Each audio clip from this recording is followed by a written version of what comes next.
बघा असं मुद्दा, आहे हा, की थेट. महाराष्ट्र एकीकरण समितीचे कार्यकर्ते हे सुद्धा या महाराष्ट्राचे घटक आहेत, आमचेच बांधव आहेत, तर त्याच्यामुळे त्यांनी उपस्थित केलेले मुद्दे सुद्धा महत्वाचे आहेत आणि त्याची व्यवस्थित नोंद सरकार म्हणून घेतली जाईल।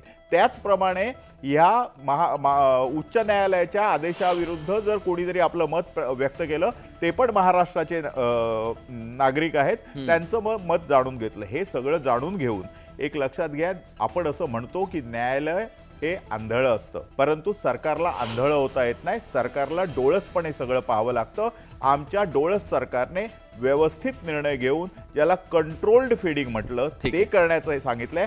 दुसरी गोष्ट एकच मुद्दा मांडतो, कुठचाही पक्षी हा सकाळी सूर्योदयानंतर खातो, त्याच्यानंतर त्याला दिवसभर खायला घातलं त्याचा काही उपयोग नाही, म्हणून न्यायालयाने दिलेल्या निर्णयानुसार 6 ते 8 त्यांना स्वतः कंट्रोल फीडिंग करण्यात येईल। 20 दिवसांमध्ये एक कमिटी स्थापन करण्यात येईल। 20 दिवसांमध्ये ह्या उच्चाधिकार समितीचे जे काही निष्कर्ष असतील ते न्यायालयासमोर मांडण्यात येतील आणि त्यानंतर न्यायालय जो आदेश देईल त्याप्रमाणे करू। महाराष्ट्रातली सर्व जनता आम्हाला समान आहे।